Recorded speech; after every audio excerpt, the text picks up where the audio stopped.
The Japanese military thought their armored vehicles couldn't be beaten.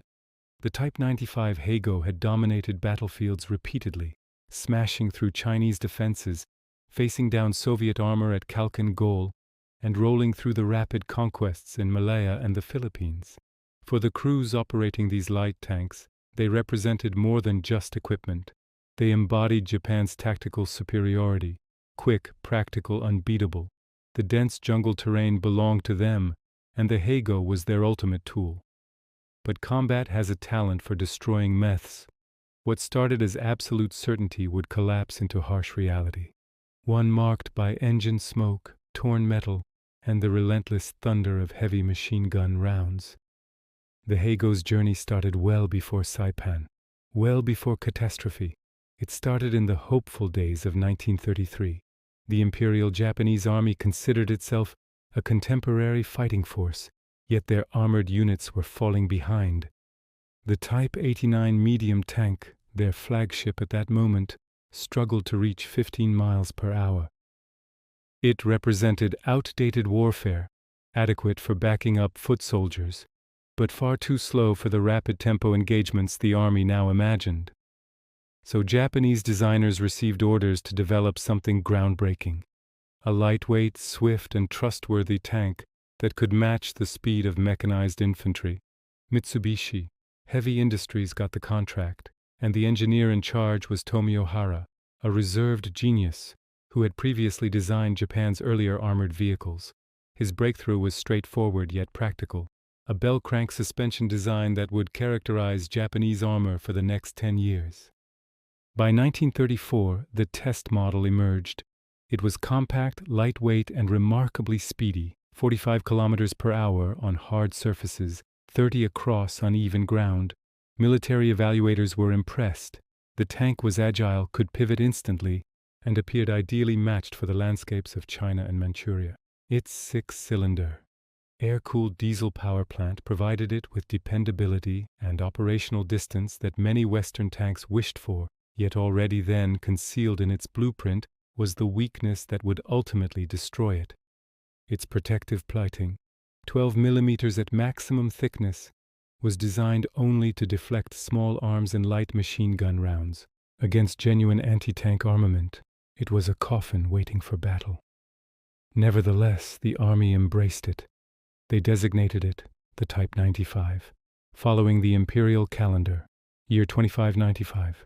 Manufacturing started in 1936, and quickly the compact tank deployed throughout Asia. Measuring barely 7 feet in height and tipping the scales at just over 7 tons, the Heigo was smaller than many commercial trucks. Within, the 3-man crew operated in stifling circumstances. The driver positioned forward, a machine gunner alongside him, and a commander tasked with everything else, targeting, loading, shooting, leading, and occasionally even serving as communications operator. It was a confined, airless universe of metal and perspiration, but in China, it succeeded. The Heigo was unchallenged. Against infantry lacking specialized anti-armor equipment, its 37mm cannon and dual machine guns dominated completely. Chinese positions collapsed before its velocity. Japanese tank operators grew overconfident, dangerously overconfident. That overconfidence encountered its initial challenge at Khalkhin Gol in 1939 on the barren Mongolian plains. There, Japanese armored units confronted the Soviet Union's BT-series tanks, swifter, more heavily protected, and equipped with devastating 45mm cannons. For the first time, the Heigo's minimal armor offered no defense. Soviet projectiles tore through them effortlessly. Scores of Japanese tanks ignited. The engagement concluded in failure, but rather than reimagining their armored vehicles, Japan decided to treat Khalkhin Gol as an anomaly. 2 years afterward, that assumption appeared confirmed. When Japan initiated its Pacific campaign, the Heigo was omnipresent. In Malaya, these compact tanks advanced through tight pathways that British leaders deemed impossible for armor. In the Philippines, they overwhelmed unprepared opposition. Even in their initial confrontation against American M3 Stuart light tanks, the Japanese maintained competitive performance. Success arrived rapidly, and trust in the Heigo was restored. Then Saipan arrived June 1944. The Americans were landing, 20,000 Marines hitting the beaches beneath an avalanche of artillery. Saipan represented Japan's protective wall, the final obstacle before B-29 bombers could strike Tokyo. The Imperial Army committed everything to defending it, including Colonel Takashi Goto's 9th Tank Regiment, 44 tanks, a combination of Heigos and the marginally heavier Type 97 Chiha. The evening of June 17th started peacefully at first. Then the earth started trembling. Japanese tank motors rumbled awake. The regiment departed, a formation of armored vehicles pushing toward the American defensive positions. The crews felt assured. They had prepared for this engagement throughout their entire military service. Marine guards on the defensive line detected the noise initially, the heavy growl of diesel motors. Soldiers yelled alerts. Machine gun crews rushed to their weapons. Tank operators climbed aboard their Shermans. The atmosphere was heavy with anticipation. At 3:30 a.m., the Japanese assault commenced. 44 tanks rushed through the darkness toward the Marine entrenchments. For the defenders, it was frightening. Dark shapes advancing rapidly, motors thundering, muzzle flashes from their gun positions. Marines launched illumination rounds. The combat zone blazed with eerie illumination, and then the Marines unleashed their Browning, 50 caliber heavy machine guns. The massive weapons thundered. The darkness filled with luminous tracer fire. Each crimson-orange path sliced through the blackness, and then, astonishingly, through the armored vehicles themselves. The Marines had anticipated their ammunition would deflect, but it penetrated. They pierced straight through the Heigo's plating, penetrating one surface and emerging from the opposite. Japanese crewmen inside were shocked. Sparks erupted in the confined spaces. Projectiles tore through walls, through bodies, through mechanical systems. Tanks halted instantly, their diesel motors spewing smoke. Systematically they ignited. For the Japanese, it was incomprehensible. Machine guns, basic infantry armament, were eliminating tanks. Their armor, their safety, their confidence was meaningless.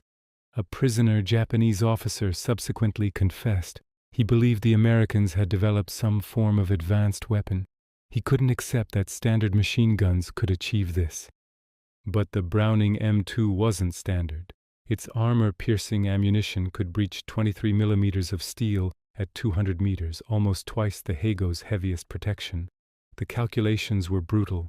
As the 50 caliber weapons tore apart the Japanese tanks, the Marines' Shermans advanced forward. Compared to the Heigo's 7 tons, the Sherman measured 30. It mounted a 75 millimeter cannon, a weapon that could annihilate a Heigo from over a mile's distance.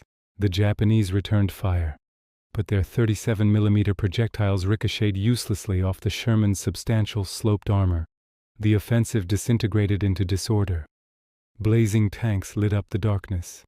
Infantry mounted on the exteriors dismounted and pushed forward, only to be mowed down by automatic weapons. Some Marines were positioned so near that tanks passed directly over their defensive positions.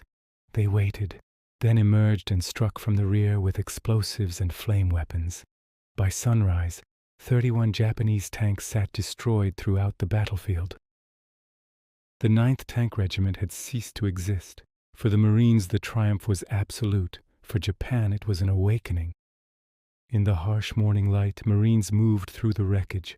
The tanks were perforated with penetrations, clean circular entries. Where 50 caliber ammunition had broken through, you could follow the projectiles' trajectories directly through the steel, through the cramped crew compartments exiting the opposite surface. The formidable Type 95, previously the vanguard of Japan's armored capability, was reduced to worthless scrap. That morning on Saipan transformed how the Americans perceived Japanese tanks permanently. From that point forward, the Marines understood a 50 caliber could destroy a Heigo. No anxiety, no alarm, just weaponry and assurance. The Japanese, conversely, confronted a brutal reality. Their tanks weren't merely inferior, they were outdated. Their confidence in their equipment had been unfounded. The Empire's manufacturing capacity couldn't compete with America's. While Japan had manufactured just over 2,000 Heigos throughout the entire conflict, the United States was producing hundreds of Shermans monthly. In Detroit, the armor production facility generated nearly 100 Shermans in a single month, exceeding Japan's annual output. Manufacturing plants operated continuously, driven by laborers from diverse backgrounds, including thousands of women who assumed welding and construction positions. America's manufacturing power was overwhelming. By 1945, over 49,000 Shermans had emerged from production facilities. Japan's complete tank manufacturing barely approached a fraction of that total. Even their upgraded designs, the Type 3 Chinu and Type 4 Chito, never deployed to combat zones. They were insufficient in number, arriving too late, reserved for homeland defense. So, as the conflict continued, Japanese tanks were concealed in earth, positioned in natural formations, employed as fixed defensive positions because deploying them meant guaranteed destruction. On Iwo Jima, Colonel Nishi's tanks were entrenched up to their gun turrets, converted to fortifications in volcanic sand. Even positioned this way, they were incinerated. On Okinawa, the Japanese initiated one final hopeless offensive. 27 tanks advanced against 800 American Shermans. It concluded before it truly started. The American weaponry destroyed them within hours. By the conflict's conclusion, the Type 95 Heigo was an artifact, a remnant of a previous era. Previously a representation of Japan's expanding strength, it became a somber memorial to its fall. The Battle of Saipan wasn't simply the end of an armored vehicle, it was the end of a philosophy, the conviction that determination and morale alone could defeat better technology. In the jungles of Malaya and the urban areas of China, that conviction had proven accurate. But on the shorelines of Saipan, against the force of American manufacturing, it perished in flames and metal, and in the quietness that remained among the burning ruins and destroyed armor. The soldiers who previously trusted their tanks were undefeatable discovered a reality inscribed in the actual metal surrounding them, that valor without capability is merely loss.